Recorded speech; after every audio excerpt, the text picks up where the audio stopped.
Silakan. Bismillahirrahmanirrahim. Terima kasih Saudara Faizal. Saya juga dulu ditajuk marah juga belajar undang-undang dulu. Jadi kita pun berterima kasih lah dengan marah kerana terutamanya untuk membantu Bumi Putra. Dan kalau kita tengok juga betul selepas 13 Mei tahun 70-an,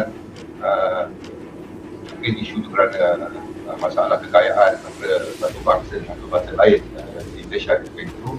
Jadi kita buat dasar persaksian semula pembahasan kemiskinan. Jadi ada banyak agensi-agensi kerajaan untuk membantu terutamanya golongan Bumi Putra. Kita ada MARA, untuk bandar kita ada Urban Development Authority, kita ada Petra, Felda, UNB, dan kita ada Bank Bumi Putra untuk orang Bumi Putra sendiri. Dan kita ada PKMF, kita ada banyak syarikat-syarikat yang kerajaan punya bagi pada agensi kerajaan untuk membangunkan tanah contohnya di Johor, di Selangor dan sebagainya tempat. Jadi pada ketika itu kita lihat kerajaan yang menjaga semua agensi-agensi ini. Tetapi selepas tu dalam beberapa keadaan selepas tahun 70-an selepas tu kita nampak hingga sekarang banyak benda kita swastakan. Kita swastakan. Kita rasa kerana kita nak, macam tadi you cakap lah, have a proper governance, have a proper upayaan untuk carikan ramai kepakaran. Kita just not depending on the teknokrat, tetapi kepakaran daripada luar untuk masuk dalam syarikat-syarikat yang telah diswastakan. Even zaman Tun Mahathir, habis semua diswastakan kerana kita ingat dengan kita benakan satu perswastaan yang besar, kita diskaunkan semua harga agensi kerajaan bagi pada kroni-kroni. Kita harap paling besar tu nak bagi pada paling kecil, hari ini habis semua. Jadi saya kadang-kadang bila fikir pasal governance ni pun, dari undang-undang pun, kita kadang-kadang bertanya balik, kalau kita centralize sangat governance kita yang atas salah satu kuasa, tapi kalau kita decentralize pula, kita nak jaga little Napoleon pun satu kerja juga. Pasal question dia ialah macam mana upaya kita untuk memantau, macam sekarang macam dulu you all ada Pakatan Harapan, you ada 52 dasar untuk bangunkan semua benda. Saya tengok, wah hebatnya, macam ni saya tak perlu lagi lawan sistem riba lagi, you all dah jadi the best. Tetapi satu benda pun you all tak ada nak selesaikan. Sebab apa? Ada parlimen khas untuk pastikan siapa nak jadi pejabat army yang utama pun kamu tak ada faham. Dia kata, I have the power. You punya parlimen komiti ni pun tak boleh nak pakai. Semua diam, lantiklah ketua polis, ketua SPRM yang tidak ada background. Kan? Jadi aku payah untuk menjaga semua ni. Jadi saya fikir kalau itu tak lepas, macam mana you nak harga turunkan minyak, nak bayar PTPN bagi pendidikan pendidikan dan semuanya. Jadi saya nak ringkaskan, sebenarnya kita ni duduk dalam sistem kapitalis riba. Cash is king. You see, semua benda kita nak buat pembangunan negara, dasar fiskal, polisi monetary, semua itu bergantung kepada berapa duit yang kita ada. Hari ini dah 25 tahun negara kita budget defisit. Hari ini sebelum lockdown, hutang negara 1.3 trilion. Saya dengar semalam belanja untuk lockdown ni, zaman ni dah habis 5 bilion. Dalam sistem bank negara ataupun sistem commercial bank, MP kita sekarang berhutang print money atas hari berjumlah berapa? Berjumlah 2 trilion hari ini. 5% saja pada bagi SME. Kalau you kata pasal subprime mortgage 28, Amerika dah belanjakan printing money 3 bilion, 3 trilion. Saya buat study tahun Federal Reserve Act 1913 sampai tahun 2008, print cuma 3 trilion. Hari ni short of 5 years, print lagi 3 trilion. Untuk apa semua ni? Jadi saya kadang-kadang bila terfikir tentang all this governance, kita sebenarnya kalau nak selesaikan semua perkara ni, batalkan sistem bank commercial ni dulu. Batalkan sistem central bank. Bagi balik the power of to create money to the people. We have to nationalize the bank first. Because the mother of corruption is the banking system. You nak buat apa? Merompak salah. Orang kata, give me the bank, I will rob, give me the money, I will rob the bank. Give me the bank, I will rob the world. So kita berdepan dengan masalah integriti yang besar sebenarnya. Itu saja saya ringkaskan dulu lah.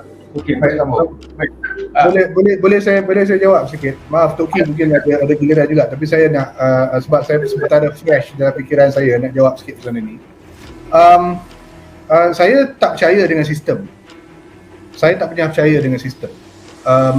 Sistem ni ada yang baik, ada yang buruk. Ada yang sempurna dalam fikiran kita saja. Akhirnya yang betul cuma yang datang dari Quran dan apa yang diajar Rasulullah. Tetapi akhirnya buatan-buatan manusia untuk dalam kehidupan ni, sebab terutama sekali perkara-perkara yang harus yang kita buat, ini semua tidak ada kesempurnaan, tidak ada sistem. You kata you nak buang bank untuk ganti dengan sistem lain, yang itu pun tak semestinya bagus. Masalahnya adalah manusia. Masalahnya manusia tak ada integriti.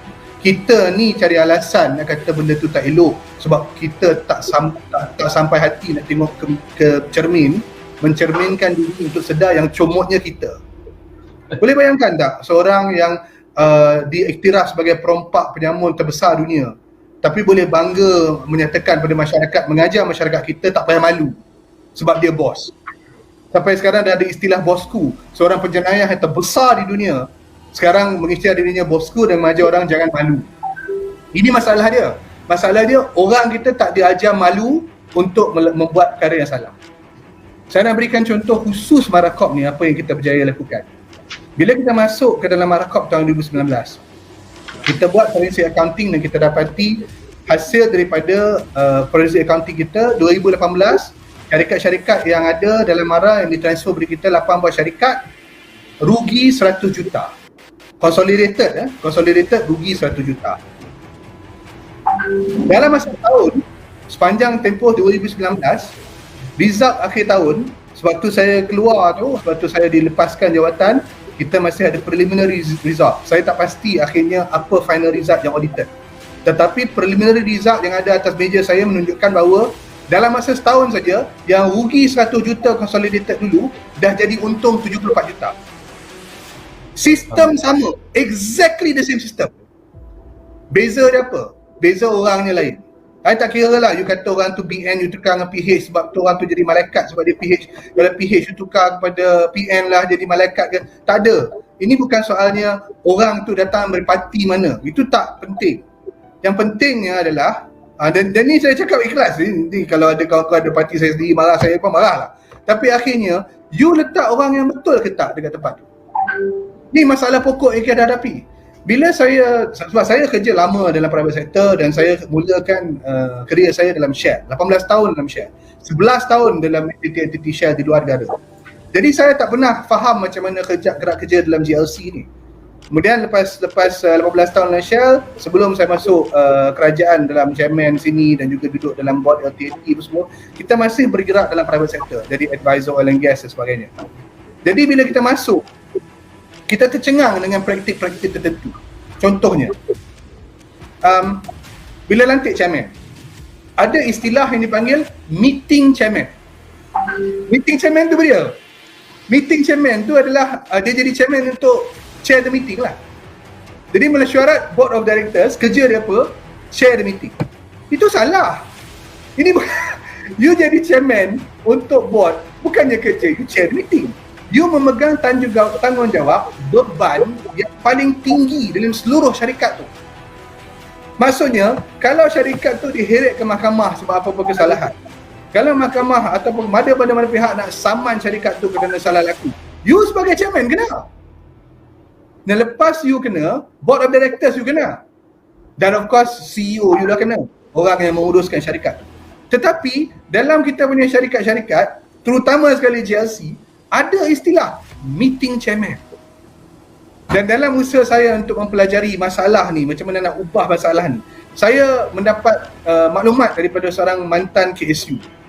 Dia cerita kat saya macam ni, Akram, you kena faham Akram, masalah dia, orang pun tak ramai yang layak. Lepas tu, kita kena cari orang yang akan setuju je bila kita minta dia buat. Ini adalah masalah yang timbul daripada tahun 60-an, 70-an, di mana kita tidak cukup talent untuk diletakkan di dalam semua syarikat-syarikat. Sekarang walaupun jumlah syarikat-syarikat di dalam corporate Malaysia, terutama sekali GLC ni, sudah berlipat kali ganda lagi banyak dari syarikat-syarikat yang ada pada tahun 60-an, 70-an. Tetapi dari segi praktiknya masih macam dulu.